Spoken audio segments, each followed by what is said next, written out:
wa ta'ala, juga salawat dan taslim kepada Nabi besar Muhammad sallallahu alaihi wasallam. Sekarang kita masuk ke bab 20 ya. Melanjutkan bahasan kitab tauhid yang ditulis oleh Syekh Muhammad At-Tamimi rahimahullah. Judulnya adalah sikap keras Rasulullah sallallahu alaihi wasallam terhadap orang yang beribadah kepada Allah di sisi kuburan orang soleh. Maka bagaimanakah jika orang soleh itu disembah?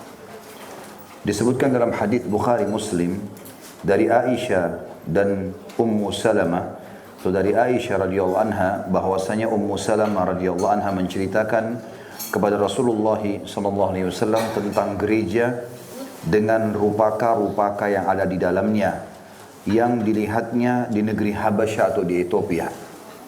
Sampai sini dulu tentunya kita jelaskan, Ummu Salamah adalah istri Nabi sallallahu alaihi wasallam dari mantan istrinya Abu Salamah yang meninggal. Janda memiliki anak satu namanya Salamah. Kemudian dinikahi oleh Nabi SAW, dan sebelum menikah sempat dia ikut hijrah ke Ethiopia atau Habasyah. Dia hijrah di Ethiopia atau di Habasyah, dan di sana Nabi SAW melamarnya, kemudian menjadi istri Nabi SAW. Dan dia pada saat sudah menjadi istri Nabi, dia menceritakan kepada istri Nabi yang lain, Aisyah radhiyallahu anhunna ajma'in, tentang keadaan pada saat itu di hadapan Nabi Muhammad SAW juga. Dia mengatakan bahwasanya di sana banyak gereja-gereja yang di dalamnya dilukis-lukis, diberikan rupaka-rupaka, lukisan-lukisan atau pahatan-pahatan tentang orang-orang soleh mereka yang dianggap orang soleh oleh orang-orang Nasrani. Maka Nabi SAW waktu dengar itu bersabda, "Ulaika idza mata fihimur rajulus salihu awil abdus salihu banau ala qabrihi masjidan wa sawwaru fihi tilkas suwar. Ulaika syirarul khalqi indallah." Mereka itu apabila ada orang yang saleh atau seorang hamba yang saleh meninggal, maka mereka bangun di atas kuburannya sebuah tempat ibadah dan membuat di dalam tempat itu rupaka-rupaka. Mereka itulah sejelek-jelek makhluk di hadapan Allah. Tentu sebagaimana sudah disebutkan tadi di awal pertemuan, kalau hadis ini riwayat Bukhari Muslim artinya hadis sahih. Hadis ini memberikan banyak sekali pelajaran kepada kita. Di antaranya sabda Nabi SAW ini menceritakan tentang orang Nasrani yang telah menyalahgunakan kuburan orang-orang soleh di antara mereka dengan cara membangunkan gereja di atasnya, kemudian mereka mengenang orang mati itu dengan bangunan tadi, dan dikerjakanlah beragam macam ibadah-ibadah dan ritual di situ. Maka Nabi SAW menjelaskan kalau mereka itu perilakunya suka melakukan perbuatan tadi, mempahat-pahat patung, tembok, kayu, lalu ditempelkan di dinding-dinding gereja mereka, lalu disembah dan dibangunkan tempat ibadah di situ. Maka kata Nabi SAW, mereka itu adalah seburuk-buruk makhluk di hadapan Allah. Makna hadis ini tentunya adalah larangan buat kita. Kita tidak boleh melakukan itu. Kalau ada kuburan orang soleh, tidak boleh kita bangun masjid di atasnya. Ya. Dan Nabi SAW juga mengatakan dalam hadis lain, la taj'alu qubura masajid. Jangan pernah kalian jadikan kuburan itu sebagai masjid. Kuburan dalam Islam, kita menghormati, datang, mengucapkan salam dan juga mendoakan si mayit, tapi tidak mengerjakan sholat di situ tentunya. Karena memang ini dilarang oleh Nabi SAW. Di dalam hadis yang lain beliau mengatakan, janganlah kalian berdiri di atas kuburan dan juga sholat yang menghadap kuburan itu. Dan ini ada peringatan dari Nabi SAW agar orang jangan salah faham dengan kuburan. Karena syaitan menyesatkan orang-orang sebelum kita dengan cara yang serupa. Bagaimana dibuat orang-orang menganggap ini adalah orang saleh, dibuatkanlah tempat ibadah, lalu mulailah dikunjungi, dan jadilah di sana ajang tempat perbuatan syirik dan juga tempat bisnis yang haram. Karena akhirnya banyak orang yang berjualan, banyak orang yang dan seterusnya, dan tidak jarang juga mereka akhirnya menggunakan atau menawarkan jasa-jasa ritual. Ya, dengan membacakan doa dengan segala macam. Jadi jadilah itu perbuatan-perbuatan yang dilarang di dalam agama. Kata Syekh Muhammad rahimahullah, beliau menghukumi mereka sebagai sejelek-jelek makhluk karena melakukan dua fitnah sekaligus, yaitu fitnah memuja kuburan dengan membangun tempat ibadah di atasnya, dan yang kedua fitnah membuat rupaka-rupaka. Hanya digambar-gambar, ya, baik itu lukisan atau yang sejenisnya.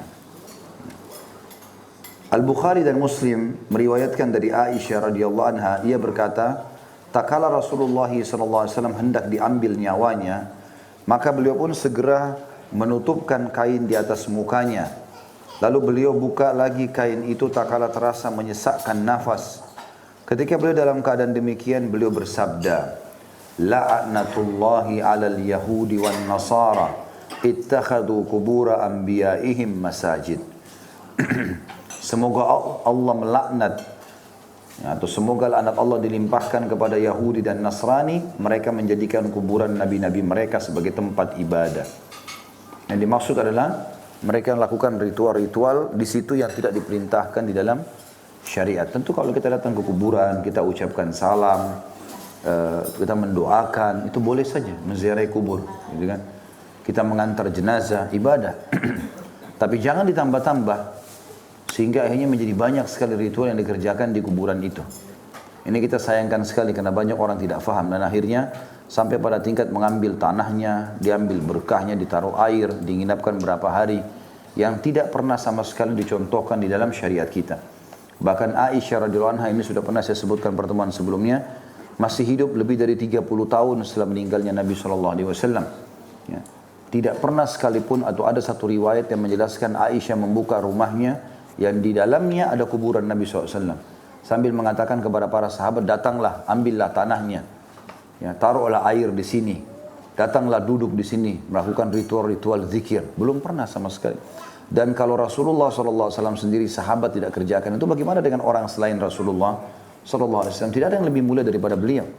Begitu pula dengan kuburan Abu Bakar pada saat sudah meninggal, dikubur di sebelahnya Nabi SAW.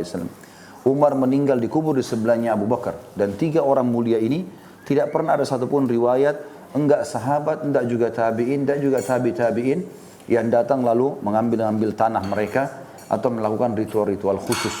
Tidak lebih daripada para sahabat, mereka datang menziarahi kuburan Nabi SAW, mengucapkan salawat kepada beliau, kemudian mereka jalan. Dan ini contoh yang paling bijak yang dicontohkan oleh para orang-orang salafus saleh dulu. Dan kita tidak boleh melakukan lebih daripada itu, sebagaimana banyak dikerjakan oleh orang-orang sekarang. Dan makna daripada semoga Allah melaknat, artinya Allah subhanahu wa ta'ala akan mengangkat berkah hidup. Di sini disebutkan Yahudi dan Nasrani dan siapapun yang mengikuti perilaku mereka. Siapapun yang mengikuti perilaku mereka. Beliau memperingatkan, di sini dilanjutkan, beliau memperingatkan agar perbuatan mereka dijauhi, dan seandainya bukan karena itu, niscaya kuburan beliau akan ditampakkan atau dikuburkan di tempat terbuka. Hanya saja dikhawatirkan akan dijadikan sebagai tempat ibadah. Jadi Nabi SAW mengucapkan hadis ini justru di akhir hayatnya. Beliau tahu beliau akan meninggal dunia, maka beliau sampaikan, hati-hati, Yahudi dan Nasrani dilaknat justru menjadikan kuburan Nabi mereka sebagai tempat ibadah. Jangan nanti kuburanku dijadikan begitu. Itu peringatan dari Nabi SAW. Dan kalau kuburan Nabi saja tidak boleh, bagaimana dengan kuburan orang selain Nabi Muhammad SAW? Tentu tidak mungkin ada yang sama dan semulia beliau. Kata beliau di sini, Imam Muslim juga meriwayatkan dari Jundab bin Abdullah, dia berkata, aku mendengarkan Nabi SAW 5 hari sebelum wafat, beliau bersabda, Inni abra'u ilallahi an yakuna li minkum khalil. Fa inna Allah qad ittakhadhani khalila kama ittakhadha Ibrahim khalila. Walau kuntu muttakhidan min ummati khalilan lattakhadtu Aba Bakrin khalila. Ala wa inna man kana qablakum kanu yattakhiduna qubura anbiya'ihim masajid. Ala fala tattakhidul qubura masajid. Fa inni anhaakum an dhalik. Sesungguhnya aku berlepas diri, ini sebelum Nabi SAW meninggal hanya 5 hari saja. Dan hadis-hadis ini menjelaskan tentang perilaku pada saat setelah orang meninggal dunia. Karena Nabi ingin menyampaikan pesan, kalau saya mati nanti ingat. 5 hari sebelum meninggal beliau mengatakan, sesungguhnya aku berlepas diri dan mengadu kepada Allah bahwa aku mempunyai seorang khalil atau kekasih mulia di antara kalian. Karena sungguhnya Allah telah menjadikanku sebagai khalil, sebagaimana telah menjadikan Ibrahim sebagai khalil. Khalil itu kekasih pilihan. Seandainya aku menjadikan seorang khalil dari kalian, dari umatku, niscaya aku akan menjadikan Abu Bakar sebagai khalil. Dan ketahuilah bahwa sungguhnya umat-umat sebelum kalian telah menjadikan kuburan nabi-nabi mereka sebagai tempat ibadah. Nabi sudah tahu dia akan meninggal, beliau akan meninggal sallallahu alaihi wasallam, beliau pesan ini. Ingat, umat-umat sebelum kalian telah menjadikan kuburan nabi-nabi mereka sebagai tempat ibadah. Ingatlah, jangan kalian menjadikan kuburan sebagai tempat ibadah, karena sungguhnya aku melarang kalian dari perbuatan itu. Jadi tidak boleh dijadikan sebagai masjid. Ya, tidak boleh juga kuburan sengaja ditanam di dalam masjid. Ya. Nggak boleh kuburan dibangun di masjid, nggak boleh juga masjid dimasukkan kuburan. Ada dua itu ya. Jadi ada orang yang kuburan kena disucikan, dimuliakan, dibangun di masjid di atasnya. Ada juga sebaliknya, tentu masjidnya tidak boleh pakai sholat. Karena Nabi SAW mengatakan jangan kalian jadikan kuburan sebagai masjid. Gitu kan. Begitu pula sebaliknya, ada orang masjid biasa nggak apa-apa, nggak ada masalah, tapi dia wasiatkan kalau saya meninggal kubur saya di depan mihrab misalnya. Dan seterusnya. Saya pernah temukan itu di Makassar waktu itu. Selesai menjelaskan masalah perbuatan syirik di satu masjid, ternyata yang bangun masjid itu ada dua orang besan ini. Ya. Jadi anak mereka menikah satu sama lain, dua-duanya pengusaha, Masya Allah berhasil. Yang satu rutin itu pengajian, yang satu tidak pernah ikut pengajian nih. Rupanya pada saat selesai ikut ujian, yang besan ini berkata, ini besan saya ini kasih wasiat, kalau dia meninggal nanti dia masih hidup, maka dia minta dikubur pas depan mihrab. Masih hidup orangnya. Lalu saya tanya, kenapa dia bilang begitu Pak? Nggak tahu. Baik, saya minta waktu. Coba kita ketemu. Ketemulah, pada saat ketemu, saya tanya dengan baik-baik. Dia bilang, iya memang betul. Terus saya jelaskan dalil-dalilnya, kalau tidak boleh menjadikan masjid sebagai kuburan. Baik itu masjid lalu ditaruh kuburan di dalamnya, ataupun memang dasarnya kuburan dibangun di masjid. Setelah saya jelaskan dalil-dalil semua, lalu dia mengatakan, ada guru saya di Jawa yang mengajarkan itu. Ya, dengan alasan orang akan selalu mengingat kalau ada kuburan di situ, karena orang sholat 1 hari 5 waktu. Tapi kan tidak boleh kita ikuti hawa nafsu seperti ini, karena ada syariat yang mengajarkan, gitu kan? Ada syariat yang mengajarkan. Banyak sekali para sahabat ridwanullahi alaihim yang dikubur di kuburan, gitu kan? Masalah kasus Abu Bakar sama Umar itu karena meminta izin ya, pada Aisyah radhiyallahu anha, pemilik rumah, untuk dikubur dan diizinkan oleh Aisyah radhiyallahu anha. Maka itu berbeda, dan nabi-nabi memang dikubur di tempat mereka meninggal. Kalau ditanya kenapa Nabi SAW dikubur dalam rumah, karena memang ada hadis yang menjelaskan, kata Nabi SAW, semua nabi-nabi dikubur di tempat mereka meninggal. Maka itu sebabnya dikubur di dalam rumahnya Aisyah radhiyallahu anhum ajma'in.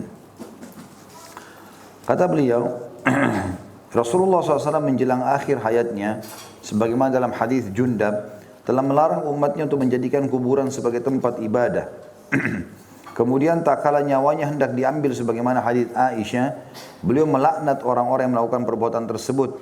Salat di sekitar kuburan termasuk pula dalam pengertian menjadikan kuburan sebagai tempat ibadah. Dan ini makna dari kata-kata Aisyah radhiyallahu anha, dikhawatirkan akan dijadikan sebagai tempat ibadah. Karena para sahabat belum pernah membangun masjid atau tempat ibadah di sekitar kuburan beliau. Padahal setiap tempat yang dimaksudkan untuk melakukan sholat di sana itu berarti sudah dijadikan sebagai masjid.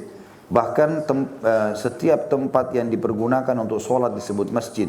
Sebagaimana telah disabdakan oleh Rasulullah SAW, Ju'ilat liyal ardu masjidan wa tahura. Telah dijadikan bumi ini untukku, bisa jadi masjid semuanya, dan juga alat untuk bersuci.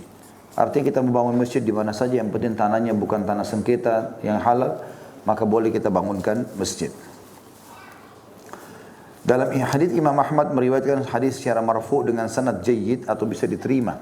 Jayyid artinya bagus sanadnya, dan sanad artinya jalur hadis. Ibnu Mas'ud radhiyallahu anhu mengatakan, "Inna min syirarin nasi man tudrikuhumus sa'atu wa hum ahya, walladzina yattakhiduna al-qubura masajid." Sesungguhnya termasuk jelek-jelek manusia ialah orang-orang yang masih hidup ketika kiamat terjadi. Jadi kalau orang masih hidup di saat kiamat terjadi nanti, itu orang yang paling buruk. Makanya kata Nabi SAW, sebelum terjadi kiamat, maka Allah akan mengirim tiupan angin yang akan merenggut nyawa setiap orang beriman. Sampai kalau kalian sembunyi di dalam sebuah bukit, di jantung bukit atau gunung, maka niscaya angin itu akan masuk dan merenggut nyawa kalian. Sehingga tidak tersisa lagi di muka bumi kecuali orang yang tidak beriman kepada Allah. Lalu pada mereka lah terjadi kiamat. Makanya ini makna perkataan Ibnu Mas'ud adalah hadis tidak akan seburuk-buruk orang adalah yang mereka masih hidup sementara kiamat terjadi. Dan yang kedua adalah kata beliau, dan orang-orang yang menjadikan kuburan sebagai tempat ibadah. Ya. Jadi di situ kita tahu, dia berziarah kuburan adalah ibadah. Kita mengucapkan salam dan mendoakan juga ibadah. Gitu kan? Mengantar jenazah ibadah. Tapi bukan berarti kita duduk di situ, lakukan ritual sekian hari, wirid tertentu dan seterusnya. Ini tidak pernah ada contoh dari Nabi alaihi salatu wassalam. Maka sebaiknya setiap muslim berhati-hati dalam poin-poin seperti ini. Kandungan bab ini yang pertama dinyatakan oleh Rasulullah SAW bahwa orang yang membangun tempat untuk beribadah kepada Allah di sisi kuburan orang soleh termasuk sejelek-jelek makhluk di hadapan Allah sekalipun niatnya baik. Ya, sebagaimana tadi sudah disebutkan dalam hadis Jundab dan Aisyah radhiyallahu anhu ajma'in, bahwasanya Nabi SAW bersabda tadi ya, dikatakan merekalah seburuk-buruk makhluk di hadapan Allah. Dan larangan dalam hadis Aisyah, jangan kalian jadikan kuburan sebagai tempat ibadah atau masjid. Yang kedua, dilarang dan diperingatkan dengan keras adanya rupaka-rupaka di dalam tempat ibadah. Gambar-gambar. Di Ka'bah dulu itu, sebelum Nabi Muhammad SAW merebut kota Mekah, itu di dalamnya ada gambar-gambar, rupaka-rupaka itu. Ya, kalau kita sekarang lukisan ya, maka itu ada termasuk adanya Ibrahim alaihissalam, mereka gambarkan Ismail ya, dan seterusnya lah yang pada saat pembebasan kota Mekah, Nabi SAW sempat masuk dalam Ka'bah, kemudian menghapus dengan tangan beliau yang mulia gambar yang mereka maksudkan Ibrahim dan Ismail alaihissalatu wassalam. Ya, karena di situ digambarkan kalau Ibrahim pun akan memberikan sesuatu pada berhala. Maka kata Nabi SAW, begini mereka memperlakukan kakek kami. Makanya buruk sekali. Nabi Ibrahim AS tidak pernah syirik. Bahkan beliau sangat mulia dari sisi ibadah, mentauhidkan Allah. Tapi begitulah digambarkan oleh orang-orang Quraisy pada saat itu. Kemudian yang ketiga, dan tentu ini kalau rupaka-rupaka ini atau lukisan makhluk hidup ini di rumah ataupun di masjid tidak dibolehkan ya. Tidak ada patung, ya, hewan, manusia, ini tidak dibolehkan. Maka harusnya dihindari tentunya. Dan saya sudah pernah sarankan untuk membeli buku rumah-rumah yang tidak dimasuki oleh malaikat supaya dibaca ya. Ada kalau tidak salah 38 jenis rumah yang tidak dimasuki malaikat yang berarti akan dikuasai oleh syaitan ya. Di antaranya yang punya patung atau gambar-gambar ini. Yang ketiga, mengambil pelajaran dari upaya maksimal yang dilakukan Rasulullah SAW dalam masalah ini. Bagaimana beliau menjelaskan terlebih dahulu kepada para sahabat bahwa orang yang membangun tempat ibadah di sekitar kuburan orang soleh termasuk sejelek-jelek makhluk di hadapan Allah. Kemudian 5 hari sebelum wafat, beliau mengeluarkan pernyataan yang melarang umatnya menjadikan kuburan-kuburan sebagai tempat ibadah. Terakhir, beliau saat menjelang wafatnya sempat atau masih merasa belum cukup dengan tindakan-tindakan yang diambilnya, sehingga beliau melaknat orang-orang yang melakukan perbuatan tersebut. Ya. Artinya berdoa kepada Allah agar diangkat berkah hidupnya. Oleh karena itu teman-teman sekalian, kita harus tahu orang yang mati yang butuh kepada kita, ya, bukan kita malah yang butuh kepada mereka. Ya. Ada orang datang mengatakan ini kuburan orang soleh, maka dia minta-minta di situ, minta dimudahin jodohnya, minta disembuhin penyakitnya, minta apalah pada kuburan. Ya, kalau kita yakin batu nisan itu, tanah itu, dan tulang belulang yang ada di dalamnya itu mampu memberikan kepada kita, maka kenapa kita tidak yakin dengan Tuhannya batu nisan itu, ya? Tulang belulang itu, tanah itu lebih mampu memberikan kepada kita. Para sahabat kalau sendal mereka putus, mereka mengangkat tangan ke langit sambil mengatakan, ya Allah, sendal saya putus, gantikanlah. Meminta kepada Sang Pencipta secara langsung. Ya, dan kita tidak membutuhkan perantara kecuali memang hal-hal atau perantara yang dibolehkan. Seperti orang tua, orang-orang soleh masih hidup. Tapi orang kalau sudah meninggal dunia, maka tidak dianjurkan. Kemudian yang keempat, Tentu poin ketiga maksudnya adalah seseorang berusaha terus menasihatin orang lain. Ya. Yang keempat, Rasulullah SAW melarang pula perbuatan tersebut dilakukan di sisi kuburan beliau sebelum kuburan itu sendiri ada.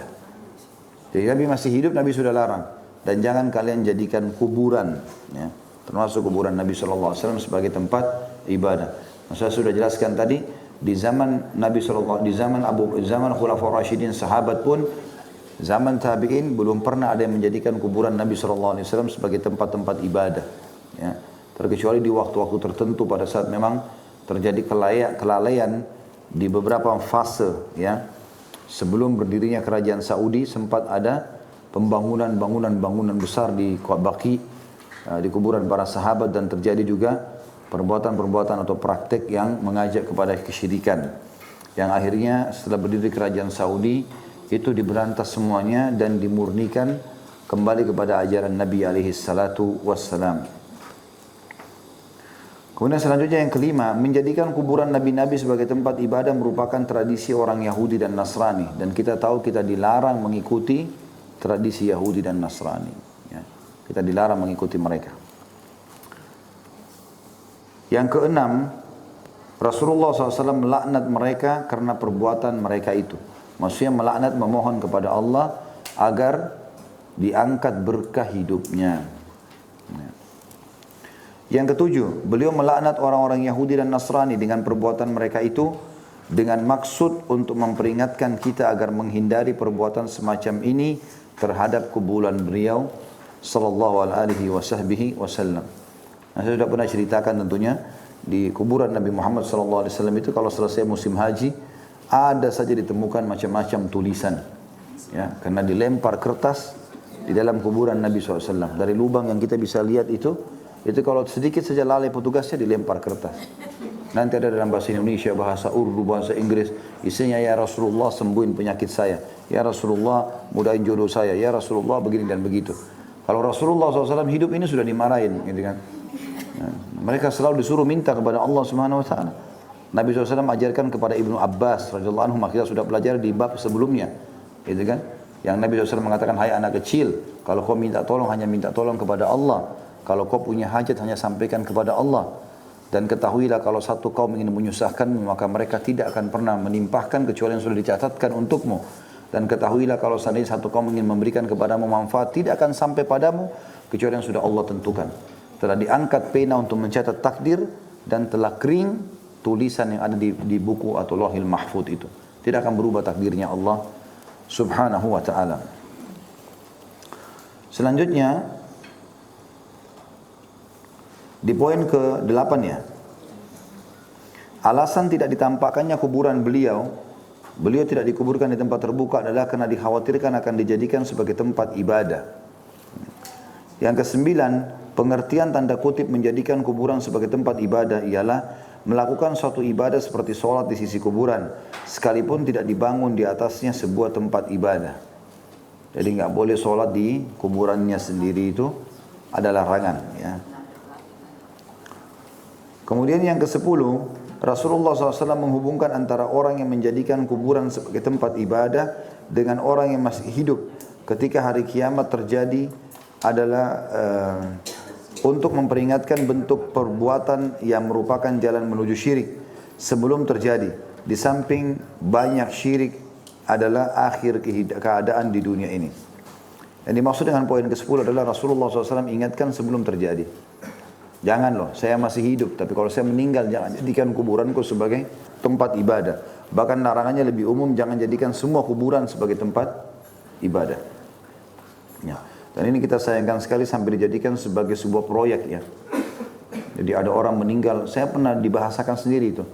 Dan saya pernah menyaksikan sendiri juga, waktu itu di Makassar, kuburan yang pada saat orang meninggal dikubur di situ, kemudian ada negosiasi untuk melakukan ritual di kuburan itu, dibayar selama 3 hari.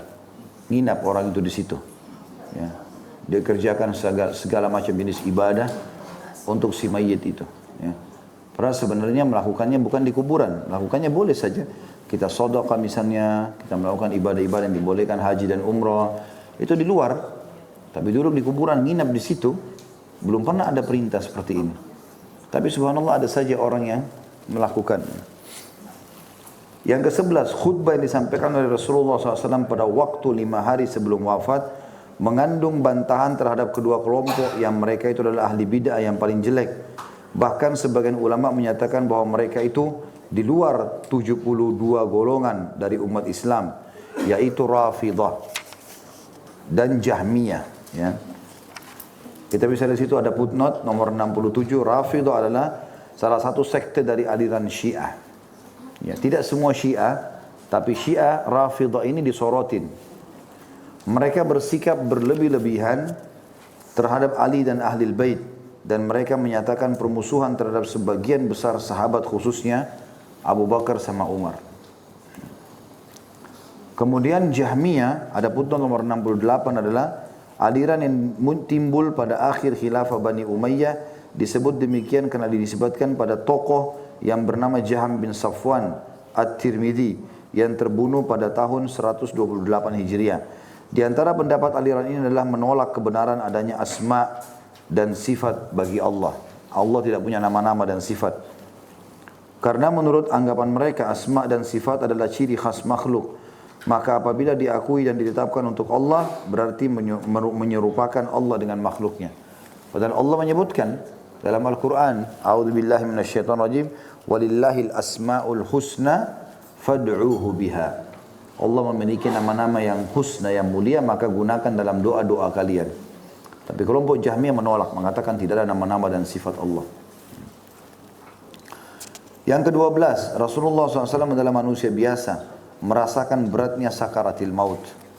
Nabi SAW pada saat mau meninggal, sempat beliau merasa kurang nyaman, lalu beliau mengambil kain menutup wajahnya. Setelah beliau merasa kurang susah untuk bernapas, beliau membukanya kembali. Dalam riwayat lain, Nabi SAW minta didatangkan seember air. Kemudian beliau pun berkata kepada Aisyah, pada saat sudah mengambil air tersebut, lalu mengusap wajahnya, lalu berkata, Inna lil mauti la sakarat. Ketahuilah bahwasanya mati itu punya sakarat. Makna sakarat adalah masa-masa tegang menanti kematian. Itu maknanya sakarat, masa-masa tegang menunggu kematian. Tentu di sini bukan yang dimaksud sakaratil maut sakitnya mati ya, sebagaimana ada sebagian orang memahaminya. Karena Rasulullah SAW Nabi Allah, beliau tidak rasakan lagi sakitnya kematian. Karena beliau sendiri menyampaikan dalam sebuah hadis yang lain, kalau orang mukmin meninggal dunia maka ruhnya akan keluar lebih mudah daripada air dari mulut kendi. Kalau orang mukmin saja begitu, bagaimana dengan Nabi Muhammad SAW? Jadi maksud dengan sakaratul maut adalah masa-masa tegang menanti itu. Makanya Nabi SAW dalam hadis sahih pernah meminta ember tadi, seember air, lalu mengambil air, lalu mengusap wajah beliau sambil mengatakan kepada Aisyah, Inna lil mauti la sakarat. Sesungguhnya mati itu melalui proses sakarat, artinya masa-masa tegang menanti malaikat datang. Seperti itulah. Yang ke-13, beliau dimuliakan Allah dan diangkat sebagai Khalil, sebagaimana Nabi Ibrahim AS diangkat sebagai Khalil. Khalil artinya kekasih Allah ya. Yang ke-14, dinyatakan bahwa Khalil lebih tinggi tingkatnya daripada Habib atau kekasih. Ya. Khalil berarti seseorang yang sangat luar biasa, spesial sekali. Gitu. Dan Nabi Muhammad SAW tidak pernah mengambil dari kalangan manusia Khalil. Karena Allah telah menobatkan beliau dengan julukan Khalil. Khalilullah. Ada dua Nabi dapat julukan ini, Ibrahim dan Muhammad alaihimussalatu wassalam. Yang ke-15, dinyatakan bahwa Abu Bakar As-Siddiq adalah sahabat yang paling mulia.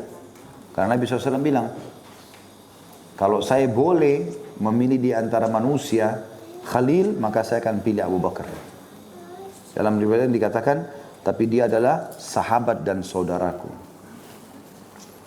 Kemudian yang ke-16, hal tersebut merupakan isyarat bahwa Abu Bakar akan menjadi khalifah sesudah beliau. Karena Nabi SAW pada saat mengatakan, kalau seandainya ada orang yang boleh saya pilih sebagai khalil, saya akan pilih Abu Bakar. Dan ini dijadikan sebagai alasan atau argumentasi sebagian sahabat agar Abu Bakar dijadikan sebagai khalifah setelah meninggalnya Nabi SAW. Karena Nabi menganggap dia sebagai khalilnya kalaupun boleh memilih dari kalangan manusia. Kita lanjutkan dengan bab 21 karena ini nyambung bahasannya. Sikap berlebihan terhadap kuburan orang-orang soleh akan menjadikannya sebagai berhala yang disembah selain Allah. Jadi awalnya orang ziarah, tapi lama-lama duduk, nangis, berkeluh kesah, ngambil tanah dan akhirnya lama-lama jadi berhala yang disembah itu. Tanpa dia sadari. Sampai kita tahu sekarang banyak sekali dibuat prasasti-prasasti. Bukan kuburan, tapi prasasti. Gitu kan? Yang dibuat, kemudian ditulis, dibanguni, lalu diajaklah orang-orang untuk berbuat kesyirikan di situ. Imam Malik rahimahullah meriwayatkan dalam Al-Muwatta nama buku beliau, bahwa Rasulullah SAW bersabda, Allahumma la taj'al qabri wathanan yu'bad, ishtadda ghadabullahi ala qaumin ittakhadhu qubur anbiya'ihim masajid. Dalam hadis sahih riwayat Imam Malik ini berbunyi, Nabi SAW berdoa mengatakan, Ya Allah, janganlah sampai engkau jadikan kuburanku sebagai berhala yang disembah. Allah sangat murka kepada orang-orang yang menjadikan kuburan nabi-nabi mereka sebagai tempat ibadah. Ya. Yang kita sayangkan ini ada di banyak negara-negara sekarang yang mengaku punya kuburan nabi. Gitu kan. Padahal kalau kita tanya di sana, maka dijawab itu adalah prasasti. Dan bukan kuburan, maqam.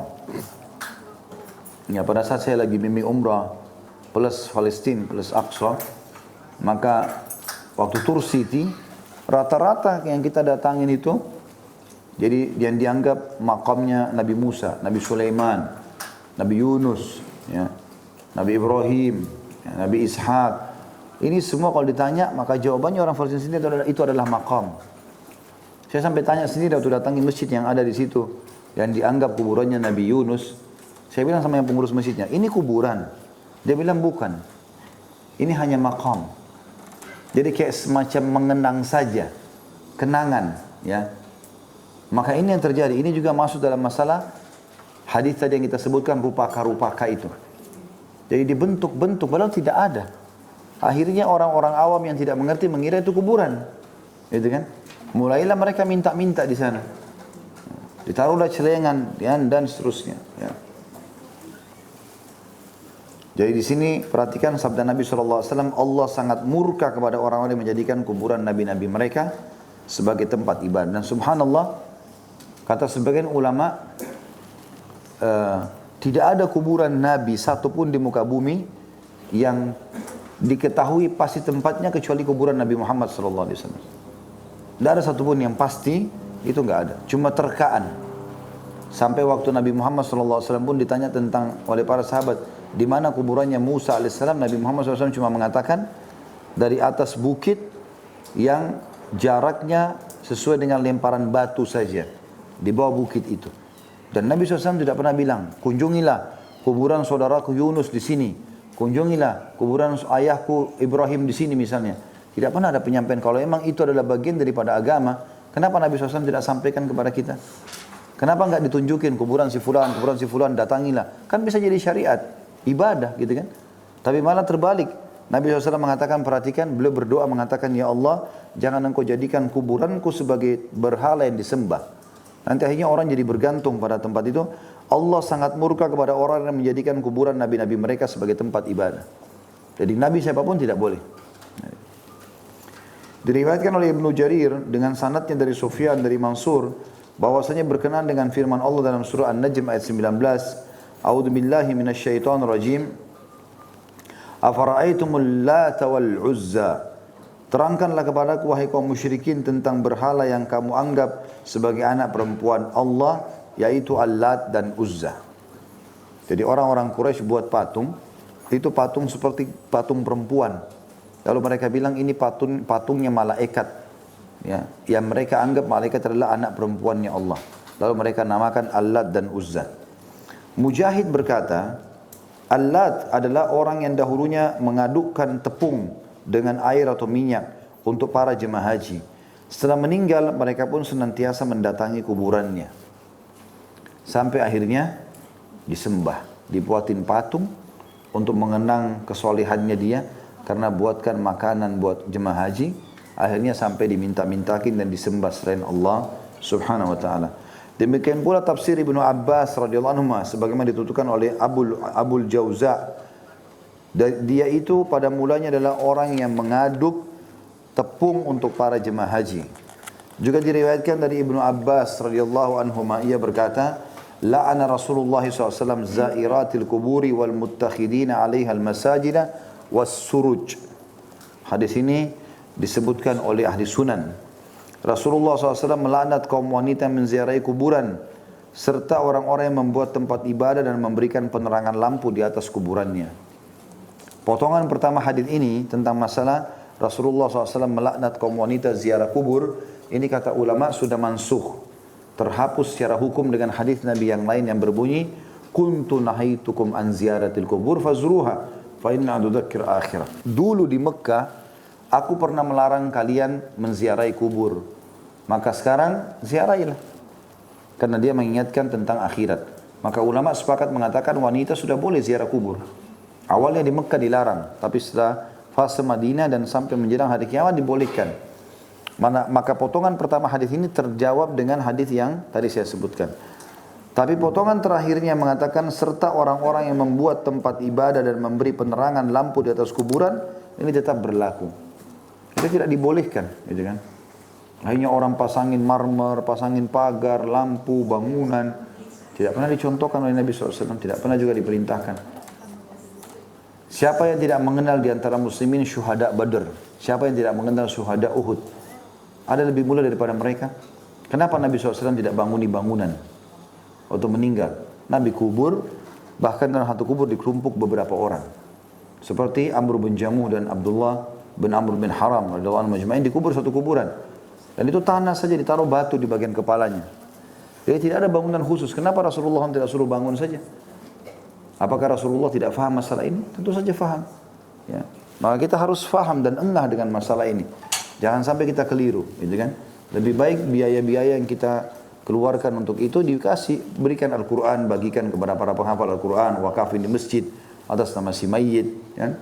Sumbangkan buat masjid yang lagi dibangun. Itu lebih baik jadi amal jariah buat dia. Kita masuk kandungan bab ini. Yang pertama, tafsir berhala. Disebutkan di putun nomor 69, berhala ialah sesuatu yang diagungkan selain Allah seperti kuburan, batu, pohon dan sejenisnya. Jadi berhala itu tidak harus patung saja ya, tapi semuanya masuk di dalamnya, semuanya. Jadi bukan hanya patung saja, tapi apa saja, ya, pohon, batu, apalah yang dianggap itu adalah disembah selain Allah untuk minta tolong kepadanya selain Allah. Yang kedua, tafsir tentang ibadah.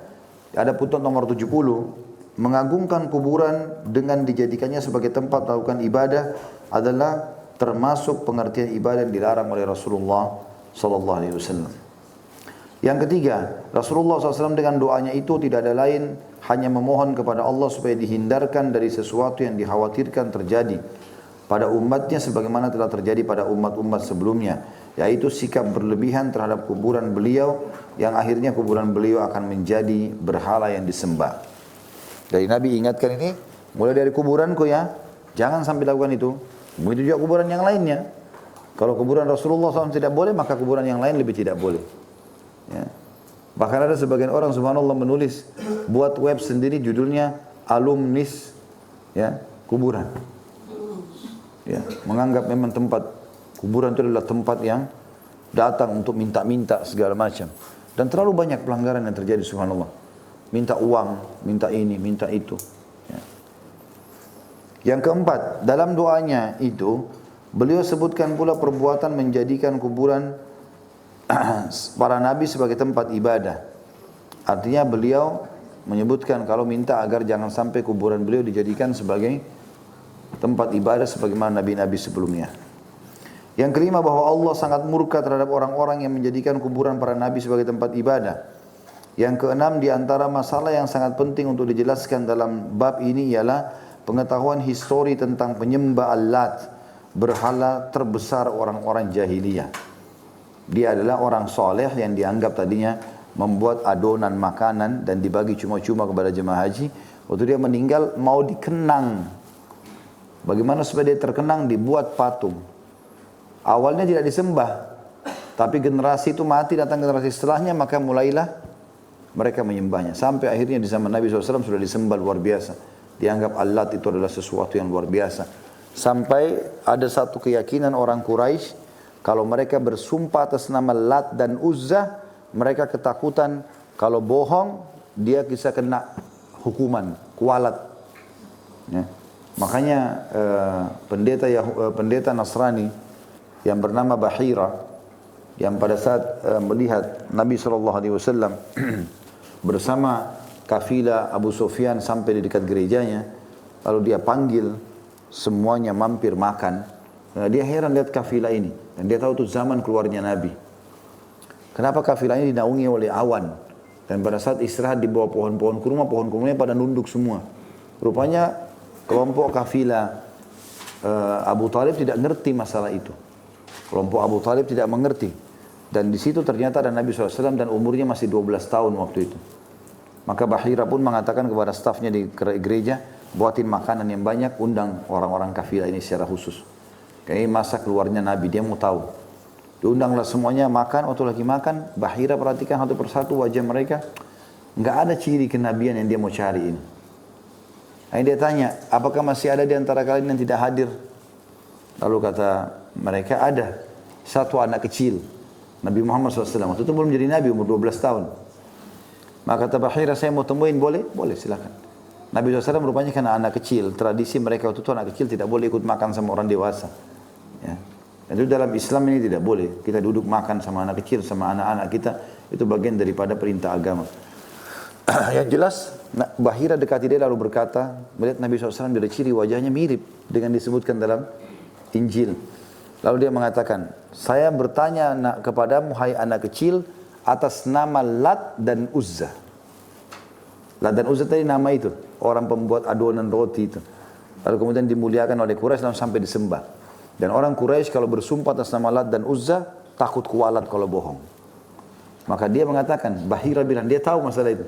Saya bertanya padamu hai anak kecil atas nama Lat dan Uzza. Maka dia kaget waktu Nabi SAW mengatakan, jangan kau sebutkan nama dua berhala itu, karena tidak ada yang lebih saya benci daripada dua nama itu. Maka kaget Bahira waktu itu. Anak 12 tahun di Mekah bisa tahu kalau itu berhala. Padahal orang tua mereka turun-temurun mengajarkan kalau itu adalah Tuhan. Ini salah satu yang berhubungan dengan kisah Al-Lat dan Uzza itu. Kemudian yang ketujuh, berhala ini asal usulnya adalah kuburan orang-orang saleh yang diperlakukan secara berlebihan dengan senantiasa dikunjungi oleh mereka. Jadi datang ke ziarah kuburan boleh, tapi jangan sampai berlebihan. Yang kedelapan, Al-Lat adalah nama orang yang dikuburkan itu, yang pada mulanya adalah seorang pengaduk tepung untuk para jemaah haji.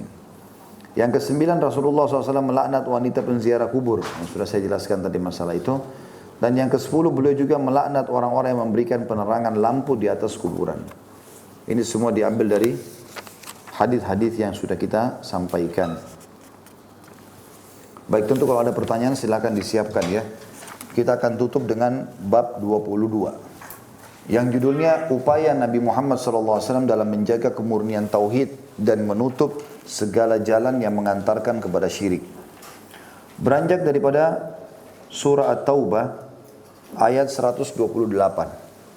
A'udzu billahi minasyaitonir rajim. Laqad ja'akum rasulun min anfusikum azizun 'alaihi ma 'anittum harisun 'alaikum bil mu'minina raufur rahim. Sungguh telah datang kepada kalian seorang rasul dari kaum kalian sendiri, dari bangsa Quraisy dan orang Arab. Berat terasa olehnya penderitaanmu. Dia selalu perhatian terhadap kalian. Sangat menginginkan keimanan dan keselamatan bagimu. Amat belas kasihan lagi penyayang terhadap orang-orang beriman. Diriwayatkan dari Abu Hurairah anhu bahwasanya Rasulullah SAW bersabda, La taj'alu buyutakum kubura, wa la taj'alu qabri ida, wa sallu alayya, fa inna salatakum tabluguni haitsu kuntum. Jangan pernah kalian jadikan rumah-rumah kalian sebagai kuburan. Jadi enggak boleh karena suka sama rumah ini lalu dikubur di situ. Ya. Ada beberapa daerah saya dengar begitu di Indonesia. Karena takut nanti anak-anaknya bagi warisan, maka dia minta dikubur di rumahnya. Kata Nabi SAW, jangan kalian jadikan rumah-rumah kalian sebagai kuburan. Dan janganlah kalian jadikan kuburanku sebagai tempat perayaan. Tapi ucapkanlah salawat untukku, karena sungguhnya ucapan salawat kalian sampai kepadaku dimanapun kalian berada. Selama dibacain salawat akan sampai kepada Nabi Muhammad sallallahu alaihi wasallam. Dalam hadis lain Ali bin Al-Husain radhiyallahu anhu menuturkan bahwa ia melihat seseorang datang ke salah satu celah pada kuburan Nabi SAW lalu masuk ke dalamnya dan berdoa. Maka beliau pun melarang orang itu dan berkata, maukah kamu aku beritahukan sebuah hadis yang aku dengar dari bapakku, dari kakekku, dari Rasulullah sallallahu alaihi wasallam. Yang adalah Ali bin Husain bin Ali, ya. Cucunya Ali bin Abi Thalib. Dia menegur orang yang masuk kuburan Nabi lalu berdoa di situ. Ini cucu Nabi sendiri yang larang. Kata Nabi SAW, kata Ali bin Husain ini mengatakan kepada orang itu, maukah kamu saya tunjukkan hadis yang saya dengar langsung dari ayahku Husain, dari kakekku Ali, dari Rasulullah SAW. Maka beliau pun bersabda, Nabi bersabda yang isinya, la tattakhidu qabri ida wala buyutakum kubura fa inna taslimakum la yablughuni aina ma kuntum. Janganlah kalian jadikan kuburanku sebagai tempat perayaan, pesta-pesta datang khusus berdoa di sana misalnya.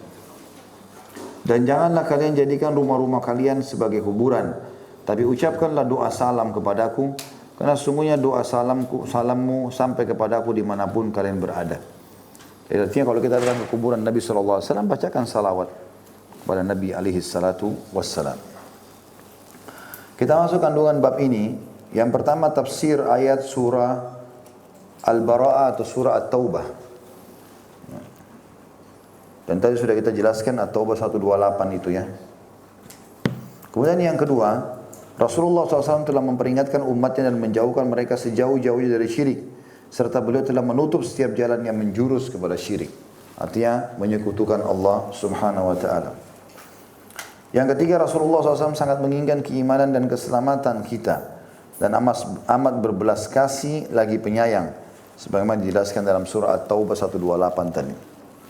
Yang keempat, Rasulullah SAW melarang untuk menziarahi kuburannya dengan cara tertentu. Yaitu dengan menjadikannya sebagai tempat perayaan. Padahal ziarah ke kubur beliau termasuk amalan yang paling baik. Yang kelima, Rasulullah SAW melarang untuk memperbanyak ziarah kubur. Tentu di sini poin kelima ini dimaksud adalah kalau orang sampai melakukan perbuatan-perbuatan yang salah ya. Yang keenam, Rasulullah SAW menganjurkan untuk melakukan sholat sunnah di rumah. Dalam sebuah hadis dikatakan oleh Nabi SAW, jangan kalian jadikan rumah kalian sebagai kubur. Karena kan hadis yang lain menjelaskan jangan jadikan kubur sebagai masjid dan tidak boleh sholat di kuburan. Tapi Nabi bilang di hadis ini, jangan kalian jadikan rumah kalian sebagai kuburan. Berarti connect di sini. Jangan jadikan kuburan sebagai masjid. Dan tidak boleh sama sekali kita sholat di kuburan misalnya. Lalu Nabi bilang, dan jangan jadikan rumah kalian kuburan. Jadi tidak boleh jadikan sebagai tempat ibadah. Ya, seperti kuburan di sini. Itu yang dimaksud Rasulullah SAW menganjurkan untuk mengerjakan sholat sunnah di rumah. Yang ketujuh, telah menjadi ketetapan di kalangan kaum salaf bahwa menyampaikan salawat untuk Nabi SAW tidak perlu masuk ke dalam kuburannya. Di mana saja kita baca salawat sampai kepada Nabi SAW. Yang kedelapan, alasannya bahwa ucapan salawat dan salam dari seseorang untuk beliau akan sampai kepada beliau dimanapun dia berada. Maka tidak perlu harus mendekat sebagaimana diduga oleh orang-orang yang menghendaki demikian. Kan biasa orang ziarah kuburan Nabi itu desak-desakan. Jadi kita kalau bisa lewat ya alhamdulillah. Kalau tidak, dari luar tembok pun kita niatkan ziarah kubur bisa. Dari bagian belakang pun masjid bisa kita niatkan. Ya, untuk kita ucapkan salam kepada Nabi SAW. Yang kesembilan, bahwa Nabi SAW di alam barzah ditunjukkan kepada beliau amal umatnya yang berupa salawat dan salam untuknya. Baik, ini bahasan kita insyaAllah. Kalau ada yang punya pertanyaan silakan ditulis di kertas sesuai dengan tema tentunya. Yang sudah tahu syaratnya jangan mengetes saya. Ya. Baiklah, sambil dikumpulkan insyaAllah. Saya akan bahas dulu bab ke-23. Setelah saya lihat di sini ada hubungannya dengan bahasan dan insyaAllah bab 24 kita masuk ke bahasan lain, masalah sihir. Jadi kita masih bahas masalah kuburan dan penyembahan berhala. Bab 23, keterangan bahwa ada di kalangan umat ini yang akan menyembah berhala. Beranjak daripada firman Allah dalam surah An-Nisa ayat 51 yang bunyinya, A'udzu billahi minasyaitonir rajim. Alam tara ila alladhina utu nasiban minal kitabi yu'minuna bil jibti wat taguti wa yaquluna lil ladzina kafaru ahaula'i ahda minal ladzina amanu sabila. Apakah kamu tidak memperhatikan orang-orang yang diberi bagian dari Alkitab? Mereka percaya kepada jibt dan tagut dan mengatakan kepada orang-orang kafir atau musyrik Mekah bahwa mereka itu lebih benar jalannya dari orang-orang beriman. Juga dalam firman Allah Subhanahu wa taala itu dari An-Nisa 51 tadi, sekarang kita masuk firman Allah yang lain dalam surah Al-Maidah ayat 60. Tentu jib dan tagut dalam ayat dikatakan sini ayat Nisa 51 tadi, apakah kalian tidak memperhatikan orang-orang yang diberikan bagian dari Alkitab, Yahudi Nasrani, mereka percaya kepada jib dan tagut. Ada keterangan di situ ya. Di punten nomor 72 terdapat beberapa tafsir dari kalangan salaf tentang makna jibt. Antara lain berhala, sihir, tukang ramal, Huyai bin Akhtab dan Ka'b bin Ashraf. Kedua orang ini adalah tokoh orang Yahudi di zaman Rasulullah sallallahu alaihi wasallam. Dan tagut itu jibt tadi. Tagut semua yang disembah selain Allah. Dan mereka mengatakan kepada orang-orang kafir atau musyrik Mekah bahwa mereka itu lebih benar jalannya daripada orang-orang yang beriman. Ya. Kemudian selanjutnya dalam surah Al-Maidah ayat 60, a'udzubillahi minasyaitonir rajim. Qul hal unabbiukum bisyarrin min dzalika mathubatan indallah man la'anahu Allah wa ghadiba 'alaihi wa ja'ala minhumul qirdata wal khanazira wa 'abada at-tagut. Al-ayat. Katakanlah hai Muhammad, apakah akan aku beritakan kepadamu tentang orang-orang yang lebih buruk pembalasannya dari orang-orang fasik itu di sisi Allah, yaitu orang-orang yang dikutuki dan dimurkahi Allah. Di antara mereka ada yang dijadikan kerah dan babi, dan orang-orang yang menyembah tagut yang diubah jadi kera dan babi, orang-orang Bani Israel ya. Kisah Ashabus Sabt, sudah tahu kisahnya kan? Allahu a'lam. Masih hadir nggak ini? Masih hidup? Alhamdulillah. Sebab senyap, nggak ada suara. Di antara Bani Israel dulu ada orang penduduk negeri Ilah namanya. Sekarang masuk wilayah Israel, dulu masuk wilayah Palestina. Di situ dulu ada pengikutnya Nabi Musa alaihissalam yang hukum Nabi Musa waktu itu tidak boleh memancing di hari Sabtu. Pekerjaan mereka itu penelayan. Maka waktu turun hukum ini, khusus hari Sabtu mereka tidak boleh mancing. Tapi rupanya mereka berkhianat. Waktu itu masyarakat negeri Ilah terbagi menjadi 3. Yang pertama, orang-orang yang kufur ini.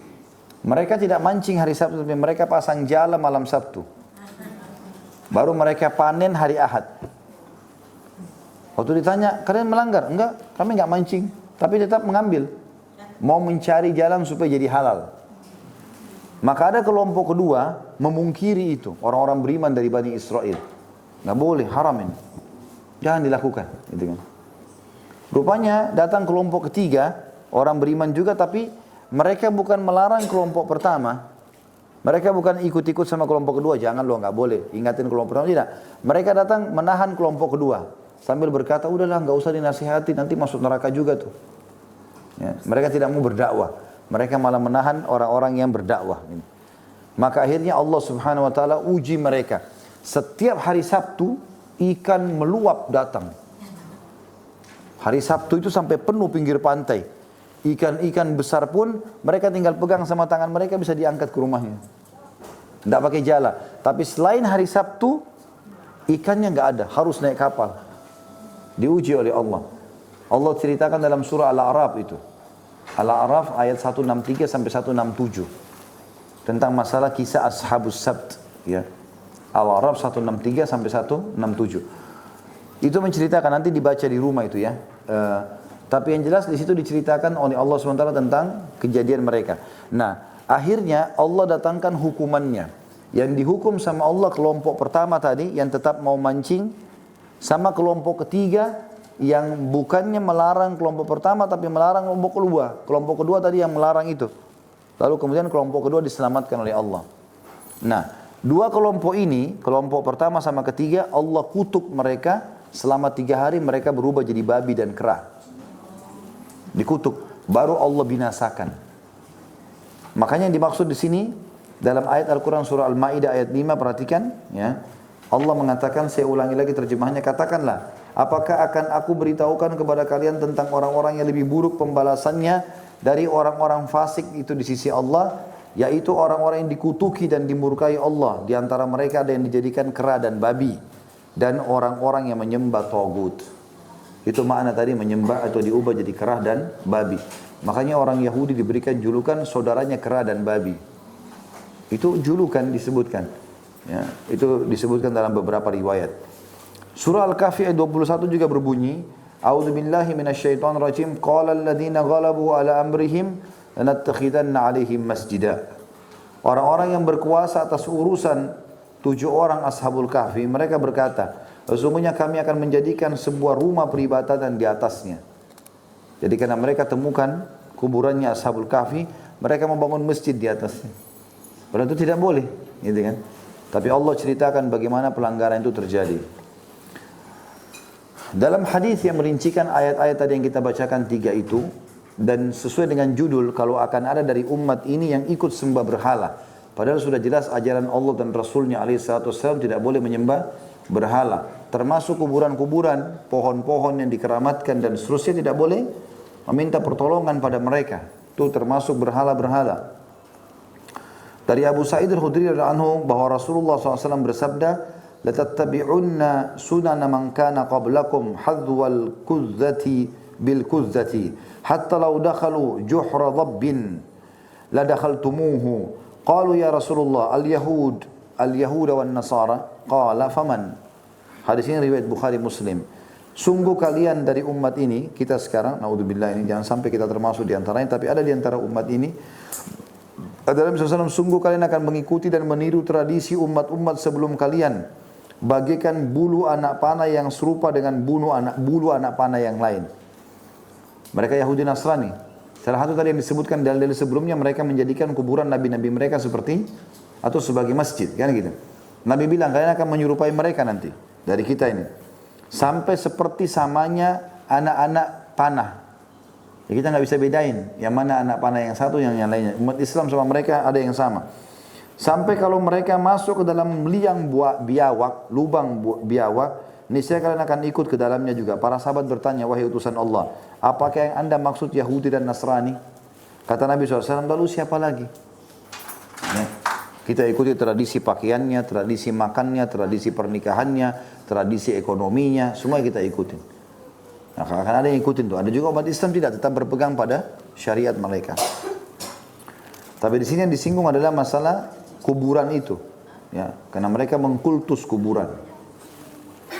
Imam Muslim meriwayatkan dari Thauban radhiyallahu anhu bahwa Rasulullah sallallahu alaihi wasallam bersabda, Inna Allah zawaliyal arda faraitu masyarikaha wa magharibaha wa inna ummati sayablughu mulkaha ma zuwiya li minha wa utitul kanzainil ahmar wal abyad wa inni sa'altu rabbi li ummati alla yuhlikaha bisanatin amma wa alla yusallita alaihim aduwwan min siwa anfusihim fayastabiha baydatuhum wa inna rabbi qala ya Muhammad idza qadaitu qada'an fa innahu la yurad wa inni a'taituka li ummatika alla uhlikahum bisanatin amma wa alla usallita alaihim aduwan min siwa anfusihim fayastabiha baydatahum walau ijtama'a alaihim min aqtariha hatta yakuna ba'dhuhum yuhliku ba'dan wa yasbi ba'dhuhum ba'dha.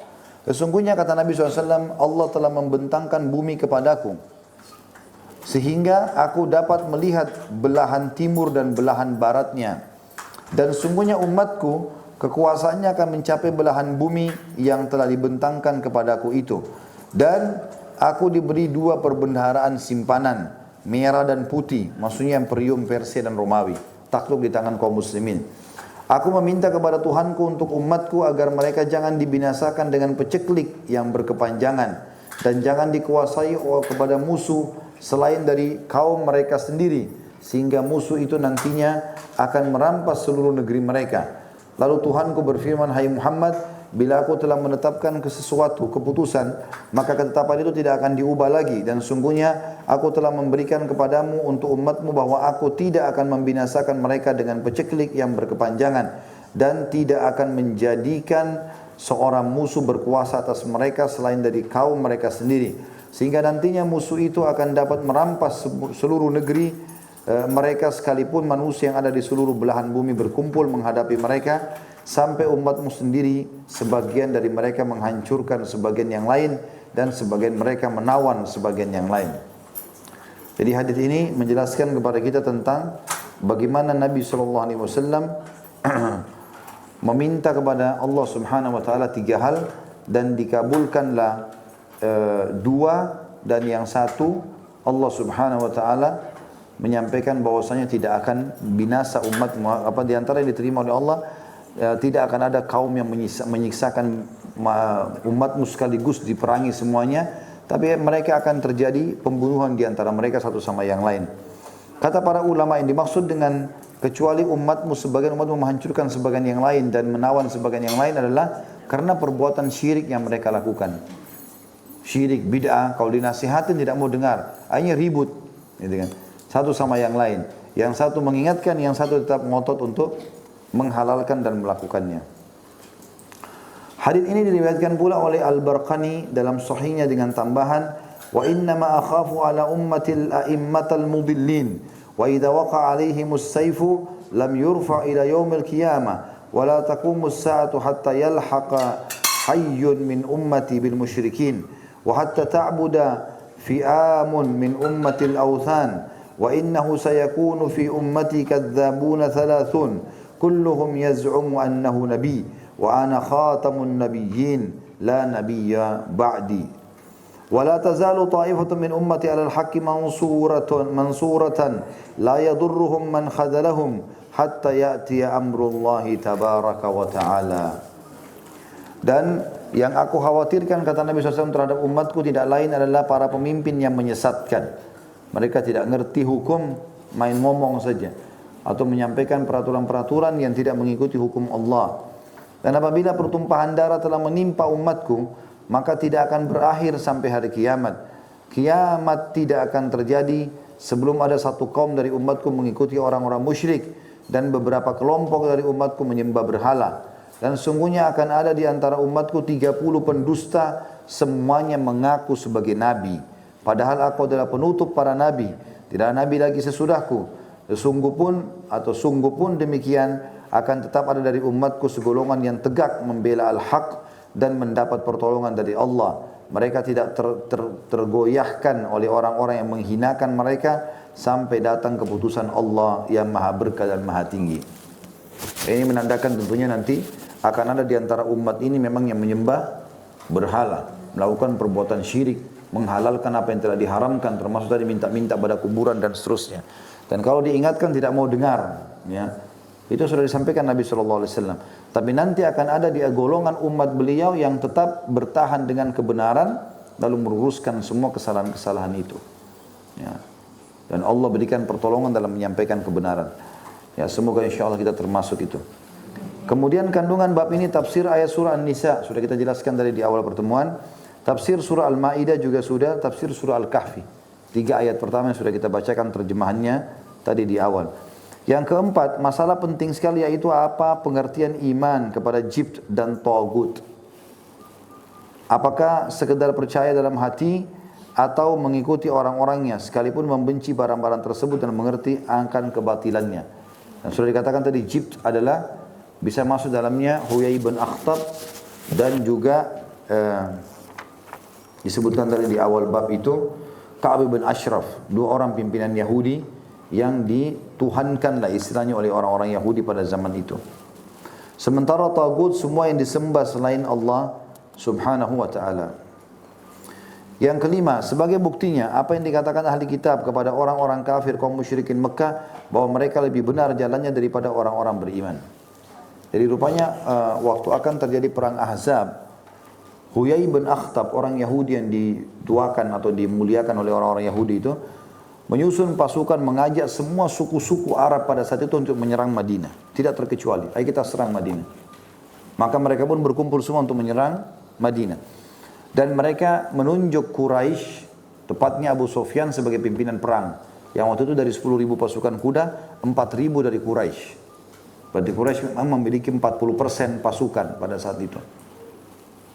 Kemudian ada 40% lagi dari Ghatafan, 4.000 juga, dan sisanya dari gabungan orang-orang Yahudi dan orang-orang Arab yang menolak. Maka pada saat itu sempat orang-orang Yahudi ini tahu kebenaran Al-Quran, tapi mereka datang lalu berkata kepada Quraisy, "Hai Quraisy, melanglah, rebutlah Madinah, kami akan bersama kalian."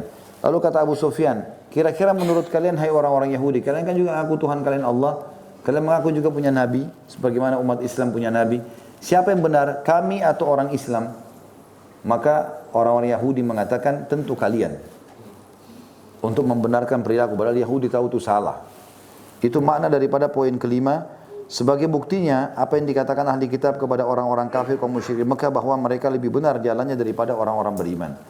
Yang keenam, bahwa iman kepada jibt dan tagut mesti akan terjadi di kalangan umat ini. Sebagaimana ditetapkan dalam hadis dari Abu Sa'ad, dan inilah yang dimaksudkan dalam bab ini. Dan kalau dikatakan jibt adalah mengikuti tadi orang-orang Yahudi, kalau dikatakan tagut berarti semua yang disembah selain Allah. Apa saja maka masuk dalam istilah tagut. Yang ketujuh, dinyatakan oleh Rasulullah SAW bahwa akan terjadi penyembahan berhala di banyak kalangan dari umat ini. Sebagaimana hadis tadi sudah disebutkan itu ya. Tidak akan terjadi kiamat sampai akan ada dari umatku yang menyembah berhala. Yang kedelapan, hal yang amat mengherankan, munculnya orang yang mengaku Nabi. Seperti Al-Mukhtar. Ya, di situ disebutkan footnote nomor 76. Al-Mukhtar bin Abu Ubaid bin Mas'ud Al-Thaqafi. Termasuk tokoh yang memberontak terhadap kekuasaan Bani Umayyah dan menonjolkan kecintaan kepada Ahlul Bait. Mengaku bahwa ia adalah seorang Nabi dan menerima wahyu, dibunuh oleh Mus'ab bin Az-Zubair pada tahun 67 Hijriah. Atau tepatnya 687 Masehi. Padahal dia mengucapkan dua kalimat syahadat. Menyatakan bahwa dirinya termasuk dalam umat ini. Bahwa Rasulullah SAW benar dan bahwa Al-Quran benar. Padahal disebut dalam Al-Quran bahwa Muhammad adalah penutup para nabi. Namun demikian pengakuan kenabian Al-Mukhtar dipercaya orang. Meskipun jelas kontradiksinya. Ia mungkin pada akhir masa sahabat ya, dan diikuti oleh banyak orang. Jadi juga pelajaran Bapak Ibu sekalian, semua pemahaman baik atau buruk ada saja pengikutnya. Ada saja pengikutnya, subhanallah. Walaupun pemahaman buruk. Maka jangan kita lihat orang dari pengikutnya. Tapi lihat apa yang sedang dia sampaikan. Jangan terpengaruh dengan ramainya orang datang saja, gitu kan. Karena bukan itu tolak ukur. Berapa banyak orang bisa ya meramaikan tempat majelis dengan segala macam cara. Tapi kita lihat apa yang disampaikan. Kalau benar maka kita dengarkan. Walaupun juga itu tidak banyak orang di situ. Yang kesembilan, Rasulullah SAW menyampaikan kabar gembira dengan al-haq atau kebenaran Allah dan ajarannya. Tidak akan dapat dilenyapkan sama sekali. Sebagaimana telah terjadi pada masa lalu. Bahkan akan tetap ada golongan yang tetap berpegang teguh dan membelanya. Yang kesepuluh, tanda utamanya bahwa mereka sekalipun sedikit jumlahnya tidak tergoyahkan oleh orang-orang yang menghinakan ataupun menentang mereka. Jadi kita juga kalau berpegang teguh pada Al-Quran dan Sunnah Nabi SAW, jangan heran kalau diperangi orang, dihina. Itu sudah biasa. Rasulullah SAW aja begitu dan Nabi sudah bilang. Nanti akan ada sekelompok dari umatku yang berpegang pada al-haq atau kebenaran dan tidak akan berpengaruh dengan orang yang menghina mereka. Nanti akan dihina. Inilah itulah segala macam sebagaimana sudah sering kita dengar sekarang.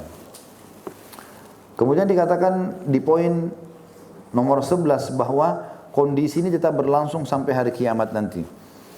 Ini tanda-tanda hari kiamat. Yang ke-12, tanda-tanda besar atas kehadiran Muhammad SAW yang terkandung dalam hadis. Beliau memberitahukan bahwa Allah telah membentangkan kepada beliau belahan timur dan belahan barat. Dan beliau menjelaskan makna hal itu. Kemudian terjadi seperti yang beliau ceritakan. Berlainan halnya dengan belahan sebelah utara atau selatan dan utara. Nabi SAW sebutkan tentang masalah ya, timur dan barat. Maksudnya Asia dan Afrika. Timur dan barat Jazirah Arab masuk Islam dan itu betul terjadi. Nabi SAW tidak sebutkan antara utaranya. Utara itu berarti Eropa dan seterusnya. Nabi sebutkan dan ini kebenaran, berarti kebenaran risalah beliau. Beliau juga memberitahukan bahwa diberi dua perbendaharaan simpanan. Akhirnya akan takluk kerajaan Romawi dan Persia. Itu terjadi di zaman Umar radhiyallahu anhu di tahun 15 Hijriah. Sebagian besar wilayah Romawi takluk negeri Syam di tangan Abu Ubaidah bin Jarrah dan Khalid bin Walid radhiyallahu anhu majma'in. Di perang yang dikenal dengan perang Yarmuk terjadi di Jordania. Kemudian tahun 16 Hijriah terjadi perang Qadisiyah melawan negeri Persia. Ya, dengan 30.000 pasukan mengalahkan 240.000 pasukan Persia. Jadi seperti yang Nabi SAW sampaikan terjadi. Beliau juga memberitahukan bahwa doanya untuk umatnya dikabulkan dalam 2 perkara. Sedangkan perkara yang ketiga tidak dikabulkan. Sebagaimana sudah kita jelaskan tadi. Beliau juga memberitahukan bahwa akan terjadi pertumpahan darah di antara umat. Dan karena itu sudah terjadi, tidak berakhir sampai hari kiamat. Kalau sudah mulai ada umat Islam bunuh saudaranya, maka fitnah itu akan terus bergulir sampai menjelang hari kiamat. Makanya Nabi SAW mengingatkan, ya, kalau ada muslim, 2 orang muslim saling mengangkat pedang, bunuh-membunuh, maka dua-duanya masuk neraka. Kata para sahabat, ya Rasulullah, kalau yang dibunuh masuk akal.